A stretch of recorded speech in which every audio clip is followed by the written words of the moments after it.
안녕하세요. 세이프 플란트 치과 대표 원장 이창규 원장입니다. 오늘은 임플란트 가격에 대해서 한번 설명드려 보겠습니다. 임플란트 가격이 치과마다 왜 이렇게 다른지, 그리고 가격은 어떻게 결정되는지, 그리고 합리적인 가격의 임플란트를 받으시는 방법 등등에 대해서 오늘 한번 설명드려 보겠습니다.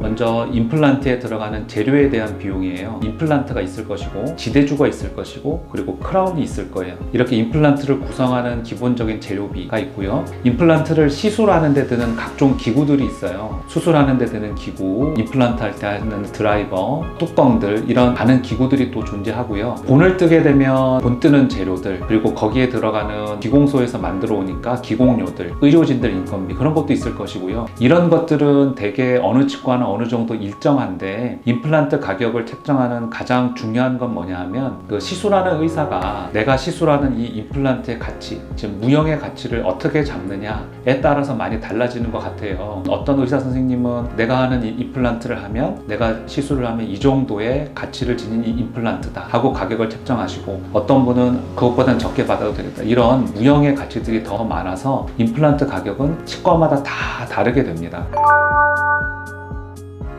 임플란트 가격을 알아보면 치과마다 다 달라요. 왜 그렇게 많이 다른지가 궁금하실 텐데, 기본적으로는 속속들이 세세하게 다 알아보면 어느 정도는 임플란트 가격이 다 같습니다. 사실은 어떤 치과는 기본적인 임플란트 비용만 말씀드렸다가 실제로 시술을 하게 되면 비용을 추가시키게 되고요. 또 어떤 치과는 그런 것들을 다 합쳐서 말하기도 하고 그래요. 임플란트 가격은 자세히 알아보시면 치과마다 크게 다르지 않습니다. 임플란트 시술 비용만 받으시는 곳이 있고요. 뼈 이식이나 아니면 뭐 보철이나 관리비, 이런 것들을 추가시키면서 받는 데가 있거든요. 또 저희가 비유를 드는데, 외식을 하시면 하다못해 라면을 드시더라도 식당마다 가격은 다 달라요. 라면 가격이 달라서 그런 게 아니잖아요. 어떻게 끓이느냐, 또 장소를 어디서 먹느냐, 거기에 따라서 다르니까 사실은 임플란트 가격도 치과마다 다 다른 게 맞으니까 너무 놀라지 마시고 하나하나 따져보시고 한번 알아보시고 하면 임플란트 가격이 이렇구나 하고 자세하게 아시게 될 겁니다. 임플란트 가격 상담을 하다 보면 듣는 말 중에 가장 곤혹스러운 게 이거예요. 싸게 잘해주세요. 참 어려운 거거든요. 상식적으로 생각해 보시면, 비용이 싸면 당연히 환자분들이 많아질 것이고, 그러면 대기 시간 길어질 거고, 의사가 바쁘니까 아무래도 서비스 질이 떨어지게 될 거고요. 거꾸로 가격이 비싸면 오히려 환자분들이 적으니까 한 분 한 분한테 시술을 위해서 내는 시간도 많아질 거고, 상담 시간도 길어질 수 있을 거예요. 싸고 잘하는 치과 찾읍시다, 이렇게 하면 사실은 존재할 수 없는 치과거든요. 그런 치과가. 가격을 조금 저렴하게 하고 싶으시면 대기 시간이라든지 설명 시간이라든지 짧아지는 것에 대해서 조금 이해를 해주셨으면 좋겠고, 또 내가 충분한 서비스를 받기를 원하시면 설명 시간을 길게 잡고 대기 시간도 없고 이러려면 고가의 치과를 찾아가시는 것이 좋고요. 그거를 조금 합리적으로 생각하고 판단해 주셨으면 좋겠습니다. 결론적으로 얘기하면, 싸고 잘하는 치과 물론 찾으면 좋은데, 그게 아니면 어느 정도 또 합리적으로 판단을 하셔서 합리적인 가격에 합리적으로 서비스를 제공하는 곳, 그렇게 찾으시는 것이 가장 쉽고 빠르게 치과를 선택하시는 방법일 것 같아요. 쉽게 치과를 찾으려면 합리적인 가격에 합리적인 서비스를 제공하는 치과 선택하시면 반드시 성공을 하실 텐데요. 그 합리적인 가격을 따질 때 몇 가지 체크 포인트가 있어요. 먼저 어떤 임플란트를 쓰느냐 하는 거예요. 그래서 다 같이 치과에 가셔서 질문을 하실 때 임플란트 얼마예요? 하고 묻지 마시고요. 예를 들어서 오스템 임플란트가 얼마예요? 하고 치과마다 비교해 보시던지, 아니면 메가젠 임플란트가 얼마예요? 하고 치과에 비교해 보셔야 돼요. 임플란트만 얼마 하고 비교해서 가장 싼 곳을 가서 시술을 받았는데 그 임플란트가 실제로 싼 임플란트일 수 있어요. 그 좋은 임플란트를 싸게 시술 받은 게 아니라 싼 임플란트를 싸게 시술을 받을 수 있으니까, 첫 번째 챙겨보실 건 나한테 임플란트 시술이 되고 있는데 어떤 임플란트를 시술을 받고 있는지 그거를 먼저 따져보셔야 되고요. 그리고 두 번째로는 뼈 이식이 포함되느냐 안 되느냐를 보고 판단을 하셔야 돼요. 어떤 치과에서는 임플란트가 얼마냐 할 때 뼈 이식을 포함시켜서 얼마다 라고 말씀하시는 치과가 있고, 있고요. 또 어떤 치과는 뼈 이식을 따로 임플란트 비용에 추가시키는 치과가 있어요. 이것도 설명을 잘 들으시고 따져봐야 가격에 혼동이 없으실 거고요. 어떤 치과는 임플란트 얼마 하고 갔더니 임플란트 외에 나중에 쉽게 만드는 보철 가격을 추가시키는 곳이 있어요. 임플란트 가격 얼마냐 했을 때는 보철이 포함된 가격인지 아닌 요거 한번 따져보셔야 되고요. 마지막으로 따져보셔야 되는 건 AS에 대한 비용이에요. 임플란트도 보철물이기 때문에 뼈 속에 들어가 있는 임플란트는 오래 사용을 하시지만 위에 씹게 되는 보철물은 바꿀 일도 있고 나사라든지 부속품을 바꿀 일이 있어요. 이런 AS 기간이 포함돼서 가격을 말씀하는지 AS 비용을 따로 추가시키는지 치과의 임플란트가 가격이 실제로 얼마인지 정확하게 아실 수 있습니다.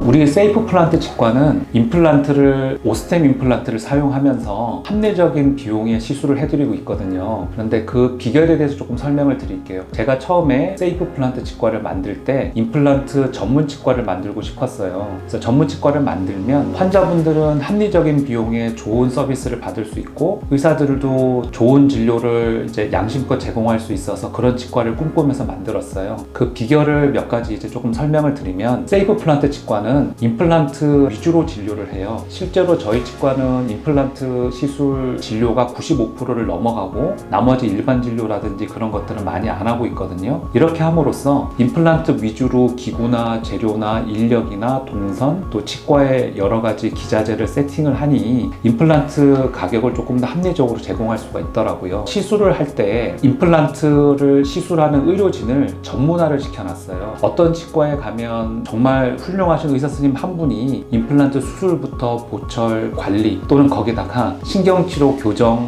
충치치료 모든 치료를 다 하시는 치과가 있는데 저희 치과에서는 전문의제로 진료를 하고 있어요. 임플란트 수술은 또 수술 전문의들이 시술하고요. 임플란트 보철은 또 임플란트 보철 전문의들이 하고 상담도 전문 인력이 있고 의료진도 다들 전문 인력이고요. 이거를 구분해서 하니 각자 잘하는 것만 정확하고 잘 하기 때문에 이제 대학병원에 가면은 전문의제로 소아과, 내과, 정형외과가 있듯이 임플란트도 구분을 해서 이렇게 신속하게 정확하게 할 수 있도록 해놔서 또한 임플란트를 합리적인 가격에 좋은 서비스를 제공할 수가 있고요. 다른 병원과 협진을 많이 해요. 아까도 말씀드렸지만 한 치과에서 임플란트부터 시작해서 교정까지, 충치치료까지, 사랑니 발치까지 다 잘할 수 있으면 좋은데 그게 사실은 불가능하거든요. 그래서 저희는 저희가 잘하는 임플란트에 대해서 위주로 진료를 하고 있고요. 나머지 충치치료나 신경치료나 교정 이런 진료들은 또 다른 치과랑 협진을 잘해서 좋은 서비스를 제공하고 의료의 전체적인 비용도 합리적으로 제공을 하려고 하고 있거든요. 많은 임플란트를 또 사용을 하지 않아요. 예를 들어서 한두 개 정도 임플란트만 쓰고 있는데 국산은 거의 오스템만 사용하고 있고요. 외산은 거의 스트라우만이라는 임플란트만 사용하고 있거든요. 이름만 들어도 정말 명품들이고 또 많은 치과에서들이 대부분 잘하는 좋은 임플란트라고 인정하는 임플란트거든요. 같은 국산이라 그래도 오스템 말고 여러 가지 종류가 있는데 여러 가지를 쓰는 치과도 있는데 저희는 한 종류만 고집하는 이유는 말 그대로 재고 부분이 있어요. 임플란트 하나를 집중해서 사용하면 그 임플란트의 단가도 낮출 수 있지만 갖춰놔야 되는 각종 기자재가 줄어들기 때문에 또한 합리적인 비용에 합리적인 서비스를 제공할 수 있거든요. 우리 그 세이프 플란트 치과는 임플란트를 전문으로 하면서 그리고 또 고민을 하는 환자분의 입장에서 비용도 저렴하고 합리적으로 제공을 해야 되니까 여러 가지 고민을 해서 합리적인 비용에 좋은 서비스를 제공하는 그런 세이프 플란트 치과입니다. 먼저 좋은 의사를 선택하셔야 돼요. 좋은 의사라고 하면 임플란트를 마구잡이로 하지 않고 자연치아를 아끼고 보존하고 오래 사용하려고 노력하는 치과 의사예요. 그래서 좋은 의사들은 내가 임플란트를 많이 했다고 자랑하지 않아요, 사실은. 그래서 좋은 의사는 내가 얼마나 많은 임플란트를 했다고 자랑하지 않고 자연치아를 최대한 보존하고 꼭 필요한 경우에만 임플란트를 했다라고 말씀하시는 선생님들이 좋은 치과 의사 선생님들이고요. 그리고 두 번째로는 좋은 임플란트를 선택하셔야 돼요. 좋은 임플란트는 게 별게 아니고요. 최신에 나왔고 나온 지 얼마 안 되고 광고를 많이 하는 임플란트도 있지만 그런 게 아니고 좋은 임플란트 생각하는 거는 오래 사용되어진 임플란트가 좋겠고요. 많은 환자들이 시술을 받아본 임플란트가 좋겠고요. 마지막으로는 많은 치과 선생님들이 많이 사용하고 계시고 그리고 모양만 봐도 무슨 임플란트 이렇게 알고 있는 임플란트가 좋겠어요. 그리고 좋은 치과에서 시술 받으셔야 되겠죠. 좋은 치과는 다른 게 아니고 임플란트를 많이 하고 1, 2년 내에 없어지고 나중에 보니까 다른 치과에서 또 다른 곳에서 치과를 하고 있고 이런 치과 말고요. 한 군데에서 오랜 기간 동안 임플란트를 시술했고 그리고 관리도 오래 하고 환자분들이 오면은 이제 관리도 잘해주고 이렇게 하는 것도 중요하지만 관리에도 신경 쓰면 치과가 좋은 치과거든요. 좋은 의사 선생님한테 시술 받으시고 좋은 임플란트를 사용해서 좋은 치과에서 시술 받으시면 될 것 같아요. 오늘은 임플란트 가격에 대해서 설명드렸어요. 그래서 임플란트 비용이 어떻게 책정되는지, 그리고 합리적인 비용에 합리적인 시술을 받을 수 있는 방법 알려드렸고요. 저희 세이프 플란트 치과가 그런 합리적인 비용 그리고 좋은 의료를 제공하기 위해서 어떤 노력을 했는지에 대해서 설명드렸습니다. 지금까지 세이프 플란트 치과 대표 원장 이창규 원장이었습니다. 감사합니다.